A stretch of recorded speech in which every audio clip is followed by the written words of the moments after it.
প্রিয় দর্শক, আপনার সবাইকে স্বাগত নাগরিকের সাপ্তাহিক নিয়মিত আয়োজন ডিসকাশনে। একদিকে করোনা মহামারী, অপরদিকে স্থবির অর্থনীতি, হুমকির মুখে পড়ছে মানুষের জীবন জীবিকা। বিশেষজ্ঞরা বলছেন, মহামারীর এই সময়ে খাদ্য সংকট থেকে বাঁচতে হলে সর্বোচ্চ গুরুত্ব দিতে হবে কৃষিকে। কৃষক, কৃষি এবং সর্বোপরি কৃষি খাত নিয়ে নানান প্রশ্নের উত্তর খুঁজতে আপনাদের সঙ্গে আছি আমি দীপ আজাদ।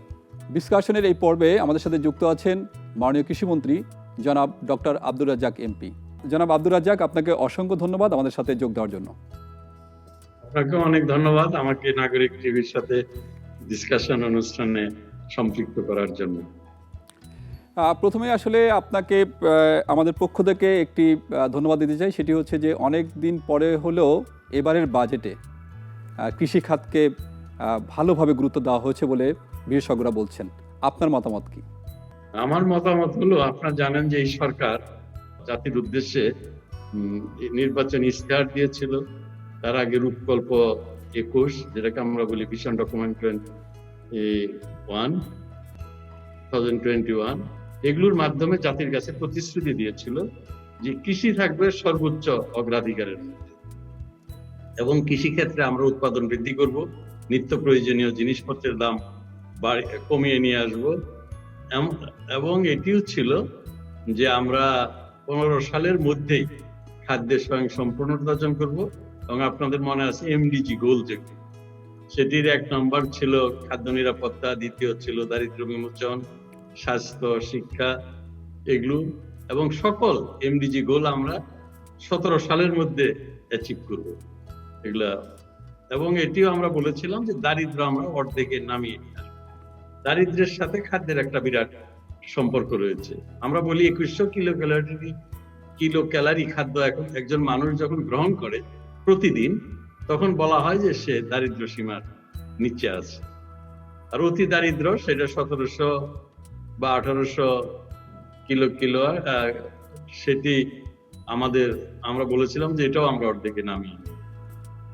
আমি আজকে এটা বলতে পারি যে শুরু থেকেই কিন্তু বাজেটে আমাদের কৃষির উপর সর্বোচ্চ গুরুত্ব দিয়েছে। আপনার প্রশ্নটি খুবই ভ্যালিড যে এই বছর আরো বেশি গুরুত্ব দেওয়া হয়েছে। কোভিড-19 কারণে আপনি বলেছেন যে সারা পৃথিবীর অর্থনীতি আজ স্থবির, একটা চরম অনিশ্চয়তা, সারা মানব জাতি আছে একটা সংকটের মধ্যে। ধনী দরিদ্র সকল দেশই আজকে এই কোভিডের সাথে যুদ্ধ করছে, লড়াই করছে, এবং এটা অনিশ্চিত কখন এই কোভিডের আক্রমণ শেষ হবে, কখন আমরা একটা স্বাভাবিক অবস্থায় ফিরে যেতে পারবো জীবন এবং জীবিকার জন্য, সেটা আমরা এখনো কেউ জানি না। এই প্রেক্ষিতে একটি জিনিস, যে মানুষের পেটে খাবার থাকতে হবে।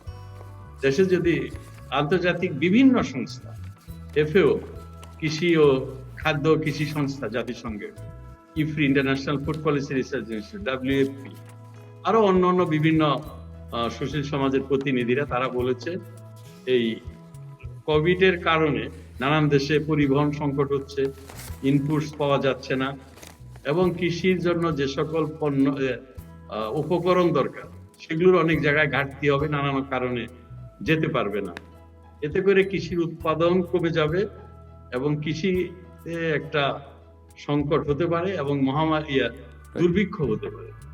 সেই জন্য আমাদের মাননীয় প্রধানমন্ত্রী বারবার বলছেন, আপনারা দেখেছেন যে আমাদেরকে খাদ্য উৎপাদন যেটি বৃদ্ধি হয়েছে, এটাকে শুধু অব্যাহত রাখলে হবে না, এই বৃদ্ধিকে আরো বাড়াতে হবে।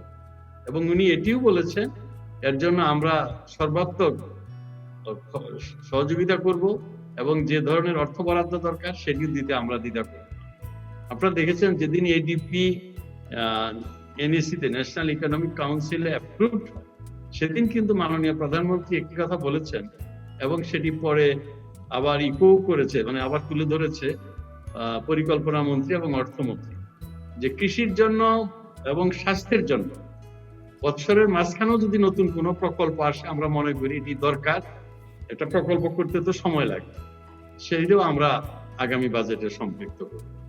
এরকম একটা বিবেচনাকে, ব্যাকগ্রাউন্ডকে সামনে রেখে উনি বলেছেন প্রয়োজনে আমরা খাদ্য উৎপাদন বৃদ্ধি করব। পৃথিবীর কোথায় যদি খাদ্য সংকট হয়, মানবতার যদি কোনো হয়, হুমকির সম্মুখে পড়ে, সেখানেও আমরা যেন মানুষের জন্য আমরা মানুষের পাশে গিয়ে দাঁড়াতে পারি। এই ধরনের একটা মানসিকতা নিয়ে আমরা এই বাজেটে এবং এই আগামী বছরের আমাদের কৃষিতে উন্নয়ন কর্মকাণ্ডকে আমরা পরিকল্পনা করছি।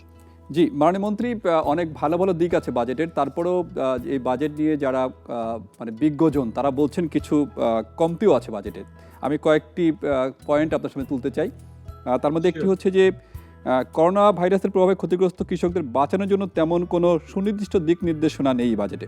প্রাকৃতিক দুর্যোগ থেকে কৃষকদের বাঁচানোর জন্য শস্য বীমা প্রচলনের প্রত্যাশা করেছিলেন অনেকে, কিন্তু শস্য বীমা প্রচলিত বা প্রস্তাব এই বাজেটে নেই। আমদানি নির্ভর কৃষিপণ্য গম, ভুট্টা, পেঁয়াজ, আদা, রসুন ও তেলবীজ ও ডাল জাতীয় ফসল দেশ উৎপাদনের জন্য কোনো দিক নির্দেশনা নেই প্রস্তাবিত বাজেটে। কৃষি পণ্যের জাতীয় মূল্য কমিশন, সবজি ও ফল পরিবহনে বিশেষ ধরনের সীমাহিত পরিবহন, নগরীয় কৃষি, উন্নত কৃষি চর্চা, নিরাপদ খাদ্য, জৈব সার ও জৈব বালাইনাশকের উপর ভর্তুকি প্রদান, কৃষি শ্রমিকদের উপর সারা বছর কর্মসৃজন ও প্রবীণ কৃষকদের পেনশন প্রদানের মতো কোনো কথা উল্লেখ নেই এই বাজেটে। এই ব্যাপারে আপনার বক্তব্য কি? আমি আপনার সবগুলো পয়েন্টই শুনেছি অত্যন্ত সতর্কতার সাথে। যে কথাগুলো বলা হয়েছে এগুলো সঠিক না। কৃষি উপকরণের উপরে বাংলাদেশ এখন, আমি তো বললাম সেই 2008 সাল থেকে আমরা যে প্রণোদনা দিচ্ছি, সাবসিডি দিচ্ছি, সেটি কিন্তু কমানো হয়। যেমন এই 10 বছরের মধ্যে সারের দাম বাড়তে পারবে, সারের দাম বাড়ে না। আমরা বিদ্যুতে 20% এই দেই, ইনসেন্টিভ দেই। বিদ্যুতের যে বিল হয় 20% সেখানে দেওয়া, ইয়েতে কম দেওয়া হয় কৃষিক্ষেত্রে, মূলত সেচে বিদ্যুৎ যেটা সেচে ব্যবহার। Thank you. তারপরে আপনার বলছে আদা, রসুন, পেঁয়াজের জন্য আমরা এবার অনেক দিয়েছি, সহযোগিতা দিয়েছি, এবং আমরা এবার বলেছি যে সামনের বছর আমরা সামারও একটা পেঁয়াজের নতুন জাত উদ্ভাবন হয়েছে, সেটি সম্প্রসারণের জন্য আমাদের একটা কর্মসূচি আসছে।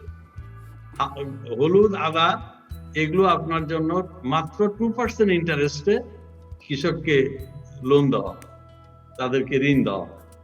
তারপরে আপনি জানেন যে 5,000 কোটি টাকা যে প্রণোদনা সরকার দিয়েছে, 1,04,000 কোটির মধ্যে কৃষিতে 5,000, আর কৃষিতে স্বাভাবিক প্রতি বছরই আমরা 14,500 কোটি টাকা ঋণ দেই। তার হলো আপনার সুদের পরিমাণ হলো 8 থেকে 9 ভাগ। এটাকে কমিয়ে আমরা 4 ভাগে নিয়ে আসছি। তাহলে 5,000 আর 14,500, তাহলে 19,500 কোটি টাকা, প্রায় 20,000 টাকা, প্রায় 20,000 টাকা আমরা কৃষিতে লোন দেব। 9,000 কোটি টাকা যে আমাদের ছিল ভর্তুকি বা প্রণোদনা, সেটা 9,500 কোটি টাকা, 9,500 কোটি টাকা করা, 500 কোটি টাকা এবার বাড়ানো হচ্ছে। এই 9,500 কোটি টাকা আপনার আমরা বেশিরভাগ দেই সারে, কিন্তু আল্লাহর রহমতে এই আন্তর্জাতিক বাজারে তেলের দাম কমে যাওয়ায় সারের দাম অস্বাভাবিকভাবে কমে গিয়েছে। Urea, TSP, muriate of potash এবং ডিএপি, এইগুলো সবগুলোই আমরা বিদেশ থেকে আমদানি করি অনেকাংশে, এবং সবগুলোরই দাম $60-70 কমেছে। এখানেও আমার মনে হয় না যে আমরা 5,600 কোটি টাকা, 5,000 কোটি টাকার বেশি, আমাদের 6,000 কোটি টাকার বেশি লাগবে। এবং এই বাকি টাকা বলা হয়েছে আমরা বীজে আগামী রবি মৌসুমের জন্য আমরা পরিকল্পনা করছি, সেখানে আমরা এই টাকাগুলো খরচ করব। এবং আমাদের প্রকল্প সাইজও বেড়েছে। আগে 1,800 কোটি টাকা ছিল, সেটা 200 কোটি টাকা বেড়ে 5% এখানে বেড়েছে। আমরা কৃষিতে 15,000 কোটি টাকা বেশি পেয়েছি। আর আপনার ইয়েকে যদি ধরেন আপনি কৃষির অন্যান্য সাবসেক্টর, মৎস্য, প্রাণী সম্পদ, তাহলে এটা 22,000 কোটি টাকারও বেশি। সব মিলে এটা 5% গতবারের চেয়ে বেশি দেওয়া হয়েছে। যেমন আমি 2টা উদাহরণ আপনাকে দিই। একটা প্রকল্প আমরা নিয়েছি, সেটি হলো যান্ত্রিকরণ। জানেন যে সরকার যান্ত্রিকরণের উপর গুরুত্ব দিয়েছে। যান্ত্রিকরণ করলে কৃষি উৎপাদন খরচ কমে যাবে, চাষি লাভবান। অনেক সময় চাষি ধানের দাম পায় না, যদিও আমি একটু বলতে চাই এবার ধানের দাম খুব ভালো। এই মুহূর্তে 800, 900, 1,000 টাকা মন ধান, এটা অস্বাভাবিক। গত বছর এই সময় ধানের দাম ছিল 600 টাকা, সেটা এবার এখন 800, 900, 1,000 টাকা। কৃষকরা ভালো দাম পাচ্ছে। এটা কেন যে বাম্পার ফলন হলো তারপরে দাম বেশি কেন আমরা নিজেরাও বুঝতে পারছি না। মাঠ থেকে খবর নিচ্ছি, সকলেই আমাদেরকে বলছে, মিলাররাও বলছে যে বড় বড় ধনী মানুষ তারা মনে করছে যে কোভিড-19 কারণে পৃথিবীতে খাদ্য সংকট হবে, ধানের দাম অনেক খারাপ দিকের অনেক ভালো দিক আছে আর কি। এটা বোঝা যাচ্ছে যে কোভিড শুধু খারাপই না, কিছু কিছু ক্ষেত্রে ভালো আর কি। যে বাজেটে যে কথাগুলো বলা হয়েছে, যে আর একটা বলছি ইন্স্যুরেন্সের ব্যাপারটা আমি বলি, এটা সারা জাতির উদ্দেশ্যেই বলছি। অনেক অর্থনীতিবিদরা বলেন কৃষিতে ইন্স্যুরেন্স দেওয়ার জন্য। Insurance poultry farm, dairy farm এগুলি তো দেওয়া যেতে পারে, কিন্তু ফসলে ইন্স্যুরেন্স করা খুব কঠিন। ফসল যখন নষ্ট হবে তখন এটা অ্যাসেস করবেন কিভাবে? ইন্স্যুরেন্স কোম্পানির জন্য এটা একটা বিরাট সমস্যা। আমাদের জমিগুলোর যে টপোগ্রাফি, এটা এত ভেরিয়েবল। একই গ্রামে একটা জমিতে আপনার বিল আছে, বিলের কান্দা আছে, আবার উঁচু জমি আছে, ভিটা আছে। বন্যায় ক্ষতি হয়েছে, কারণ ওই গ্রামের তো সব চাষি দাবি করবে যে আমাকে ইন্স্যুরেন্সেরই দাও। কাজে পৃথিবীর কোন দেশে, আমি বলি এটা একটা তথ্য, পৃথিবীর কোন দেশেই ক্রপ ইন্স্যুরেন্স সফল হয়নি। ব্রাজিল চেষ্টা করেছিল, সফল না হয়ে পরে এটাকে অনুদান হিসাবে দিয়েছে। কাজেই আমরা কৃষিতে যে সাবসিডি আমরা বলি না, আমরা বলি প্রণোদনা। মাননীয় প্রধানমন্ত্রী বলে আমি কৃষিতে ইনভেস্ট করি, আমি সারের দাম 90 টাকার সার 25 টাকা থেকে 16 টাকা করেছি বলেই ধানের উৎপাদন বেড়েছে। বিদেশ থেকে 20 থেকে 30 লক্ষ টন চাল আমাকে কিনে আনতে হয় না। কাজে আমি কিন্তু ইনভেস্ট করেছি। আমাদের ডোনাররা, মন্ত্রী, আমরা একটা ছোট্ট বিরতি নিচ্ছি, আমরা একটা বিরতি নিই, তারপরে ফিরে এসে আপনার সাথেই কথা বলবো এই বিষয় নিয়ে। দর্শক আমাদের সঙ্গেই থাকুন, আমরা কথা বলছিলাম মাননীয় কৃষিমন্ত্রীর সঙ্গে কৃষি খাত নিয়ে। আশা করি আমাদের সঙ্গেই থাকছেন।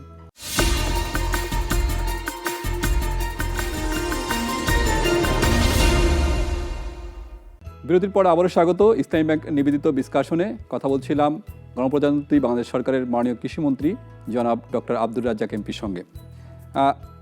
মাননীয় মন্ত্রী, আপনি কৃষি যেটি ইন্স্যুরেন্সের কথা বলছিলেন, শস্য ইন্স্যুরেন্সের কথা বলছিলেন, সেটির বাস্তবতা আসলেই কঠিন। আসলে সেটি নির্ধারণ করা যে ক্ষতি হলে আসলে কীভাবে হবে, বিশ্বের অন্য দেশও নেই বলে আপনি উদাহরণ দিয়েছেন। এই বাজেটের ব্যাপারে আরেকটি কথা রয়েছে, আমি একটি ব্যাপারে আপনার বলতে তারপরে অন্য বিষয়ে যেতে চাই। সেটি হচ্ছে যে কৃষি পণ্য সংরক্ষণের জন্য পণ্যভিত্তিক উৎপাদন এলাকায় ওয়্যারহাউস এবং হিমাগার তৈরির সুনির্দিষ্ট প্রস্তাব নেই বাজেটে। এই সমালোচনা কি সঠিক? আমি কথাটা ঠিক বুঝতে পারিনি, বলছি যে মানে কৃষি পণ্য সংরক্ষণের জন্য হিমাগার তৈরির সুনির্দিষ্ট প্রস্তাব নেই বাজেটে, ওয়্যারহাউস বা হিমাগার। খুবই ভালো, এইটা একটা ভ্যালিড কোশ্চেন, আমি আই টেক ইট। আসলে আমাদের কোল্ড স্টোরেজ আছে আলুর জন্য, প্রাইভেট এবং সরকারিটা আমরা বীজ রাখি, বীজ রেখে এটা চাষিদের মাঝে বিতরণ করি আলু উৎপাদনের জন্য। বিভিন্ন ফসলের জন্য আলাদা আলাদা চেম্বার, বিভিন্ন টেম্পারেচার। কাঁঠাল রাখার জন্য আর গাজর রাখার জন্য তো একই কোল্ড স্টোরেজ হবে, তাই না? আবার অনেক সবজি কোল্ড স্টোরেজে রাখাও যায় না, যেমন টমেটো গলে যায়, সমস্যা আছে অনেক। কাজে এদের শেলফ লাইফ বৃদ্ধি করা, অর্থাৎ আমাদের শুধু আমরা বলতেছি গত কয়েক বছর যাবত, 15-20 বছর যাবত, যে আমাদের কৃষি উৎপাদন বেড়েছে, নষ্ট হয় আমাদের অনেক ফসল, তারপরে রক্ষণাবেক্ষণের দিকটাও খারাপ। সবচেয়ে এখন যেটি দরকার আমাদের জন্য প্রক্রিয়াজাতকরণ কি? যেমন আপনার এদেশে গোয়েবা, এই পেয়ারা, এই পেয়ারাতে আপনি জ্যাম জেলি করতে পারেন, আম দিয়ে জ্যাম জেলি করতে পারেন, দিয়ে আনারস দিয়ে জ্যাম জেলি জুস করতে পারেন, প্রাণ সীমিত আকারে করে। এটা বাংলাদেশের মানুষের মাথা পিছু আয় খুব কম।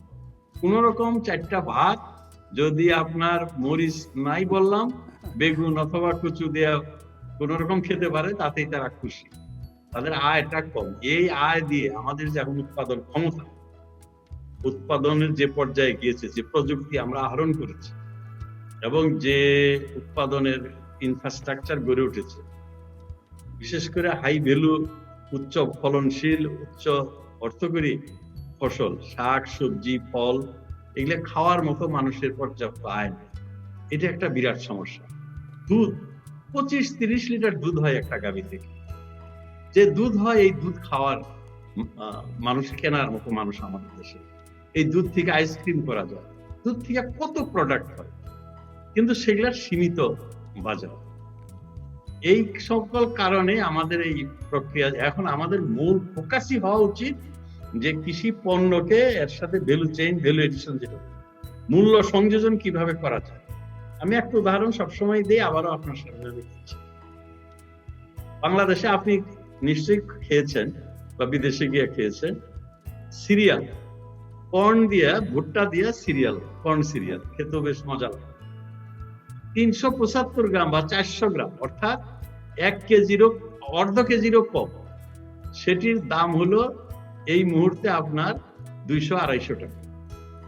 এবং এটা বাংলাদেশে হয়, মালয়েশিয়া, থাইল্যান্ড এবং মূলত দিল্লি থেকে আসে। এই দিল্লি মানে ভারত থেকে আসে। আপনি আধা কেজি কর্নের ভুট্টার দাম হলো বাংলাদেশে এখন 8 টাকা বা 10 টাকা। সেই 10 টাকার ভুট্টা যদি আপনি 250 টাকা বিক্রি করতে পারেন, তার মানে কি আপনি কি ভ্যালু এডিশন করলেন? ভ্যালু এডিশন কি? এই যে প্যাকেটটা, তারপর ভিতরে আরেকটা প্যাকেট, এই প্রিন্ট, কত মানুষ লাভবান হচ্ছে এর সাথে জড়িত। আর ওটাকে প্রসেস করে আরো কিছু ইনগ্রেডিয়েন্ট যোগ করে 10 টাকার ভুট্টারে আপনি 250 টাকায় বিক্রি করছেন। That's value addition. এটা আমাদেরকে করতে হবে এবং এটার জন্য আমাদেরকে আন্তর্জাতিক বাজারে। জি, মাননীয় মন্ত্রী, আমার আর কয়েকটি তথ্য আছে, একটু আপনার কাছে তুলে ধরছি আমি। সেটি হচ্ছে এরকম যে বিশেষ করে এই কোভিড-19 মহামারী চলাকালে আমাদের কৃষকরা ক্ষতিগ্রস্ত হচ্ছেন অনেকভাবে। তার একটি ব্র্যাকের একটি গবেষণায় দেখা যাচ্ছে যে 66% কৃষক জানিয়েছেন তাদের কম দামে পণ্য বিক্রি করতে হচ্ছে। কৃষকরা জানিয়েছেন বাজার বন্ধ থাকায় আড়তদার পর্যন্ত পৌঁছতে পারেননি তারা। 52% কৃষক জানিয়েছেন পণ্য বিক্রির জন্য মার্কেটে যেতে পারেননি, ফলে যতটুকু দাম পেয়েছেন সেই দামে পণ্য ছেড়ে দিতে বাধ্য হয়েছেন। এটি একটা বড় বিষয় হচ্ছে যে আমরা উৎপাদনের স্থলে বাজার তৈরি করতে পারিনি।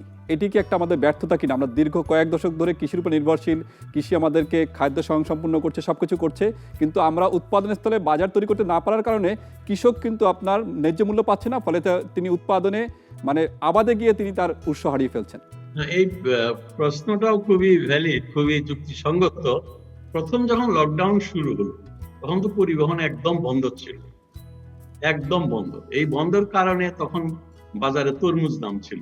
তরমুজ একটা খুবই অর্থকরী ফসল এবং যারা তরমুজ সেই পটুয়াখালী, নওগাঁ, নাটোর, বিভিন্ন দেশের সারা দেশ থেকে এই তরমুজ সেই সিলেট, চিটাগাং বিভিন্ন এলাকায় সেটি যেতে পারছিল না। কিছুদিন অনেক এটা নিয়ে সমস্যা হয়েছে। সেই সময় টমেটোর ফাইনাল স্টেজে ছিল, একদম peak of the season, tomato বিক্রি করতে পারছিল না, টমেটো পচে যাচ্ছিল। কাজে অনেক ফসল নিয়ে যেগুলা বেশি পেরিশেবল সেগুলা নিয়ে চাষির অনেক সমস্যা হয়েছে। প্রথম দিকে দাম হয়নি। পরে আমরা একটা সিদ্ধান্ত নিলাম নীতি নির্ধারণী পর্যায়ে যে কৃষি পণ্যের যে পরিবহন সেটাকে উন্মুক্ত করে দেওয়া, যেটা আমরা ইয়েদের জন্য দিয়েছিলাম। হাওড় এলাকায় ধান কাটার জন্য লেবার যে নিয়ে আসবে, লেবার পরিবহন করবে যারা, সেই পরিবহন আমরা চলতে দিব। এইভাবে আমরা বিভিন্নভাবে সহযোগিতা করার চেষ্টা করেছি। প্রশাসন, আপনার ডিসি, এসপি, বিভিন্ন জেলায় যাদেরকে সম্পৃক্ত করা হয়েছে, ইউনোদেরকে, এবং তারা যাতে গিয়ে চাষিদেরকে বলে, সহযোগিতা করে। যেমন এই মুহূর্তে আম এবং লিচু বিক্রি করা হচ্ছে। লিচুটা শেষ হয়ে গেছে, লিচুতে কিন্তু ভালো দাম পেয়েছে। পরে গিয়ে তরমুজেরও মোটামুটি ভালো দাম পেয়েছে। ধানের দামের কথা তো আমি আগেই আপনাকে বললাম। পেঁয়াজেরও তারা ভালো দাম পেয়েছে, পেঁয়াজ নিয়েও কোনো সমস্যা হয় নাই। কিন্তু কিছু কিছু ফসলে তারা একদমই বেশ ক্ষতিগ্রস্ত হয়েছে। যেমন সবচেয়ে বেশি ক্ষতিগ্রস্ত হয়েছে ফুল। ফুল তো নাই, যে আর্টিফিশিয়াল ফুল লাগিয়েছেন আপনার ইয়েতে, ফুল কে কিনবে এখন? এই যে ফুল ব্যবসায়ীরা, ফুল কিন্তু বাণিজ্যিক ভিত্তিতে বাংলাদেশে এখন আবাদ হয়। কি দুঃখজনক যে কোনো ফুল তারা বিক্রি করতে পারছে না, তাদের ফুলের বাগান একদম ধ্বংসের দ্বার প্রান্তে। প্রতিদিন আমাকে টেলিফোন করে ফুল বাগান মালিক, ফুল চাষিদের যে সভাপতি যশোরের গদখালির রহিম, সে করে, তার বন্ধু বান্ধবরা করে, অন্যান্য চাষিরা করে। আমি টেলিফোন নাম্বার দিয়ে রাখছি। You are always welcome. আমি আপনার অনুষ্ঠানের মাধ্যমে জাতিকে প্রতিশ্রুতি দিচ্ছি এই ফুল চাষিদেরকে, তারা যাতে আবার ফুল চাষে ফিরে আসতে পারে, তাদের জন্য আমরা প্রণোদনা এবং সাহায্য সহযোগিতা অবশ্যই দিব। তার জন্য আমরা কর্মসূচি নিচ্ছি। আমাদের যে 9,500 কোটি টাকার প্রণোদনা আছে এবং প্রায় 20,000 কোটি টাকার ঋণ আছে, এগুলো আমরা ফুল চাষিদের দেওয়ার চেষ্টা করি। ঠিক তেমনই ভাবে শাকসবজি করেও যারা ক্ষতিগ্রস্ত হয়েছে তারাও যদি এগিয়ে আসে, আমরা অবশ্যই তাদেরকে সহযোগিতা করব। জনাব আব্দুর রাজ্জাক, আমরা অনুষ্ঠানের একদম শেষ পর্যায়ে। আপনাকে অসংখ্য ধন্যবাদ যে আপনি আসলে, আমি মনে করি যে কথাগুলো বলেছেন সেগুলো আমাদের কৃষক এবং কৃষি খাতের সাথে যারা জড়িত তাদের কাছে পৌঁছবে এবং তারা আশান্বিত হবে এবং তারা উৎপাদন আরও বাড়াতে সচেষ্ট হবে, এই প্রত্যাশা রাখছি। আপনাকে ধন্যবাদ, কৃতজ্ঞতা জানিয়ে আপনার কাছে বিদায় নিচ্ছি। প্রিয় দর্শক, 20 আসনের একদম শেষ পর্যায়ে। আশা করি সবাই ভালো আছেন, ভালো থাকবেন, সতর্ক থাকবেন, সচেতন থাকবেন। অবশ্যই আমরা এই লড়াই জিতব, আলো আসবেই, সেই প্রত্যাশায় আজকের অনুষ্ঠান এখানেই শেষ করছি।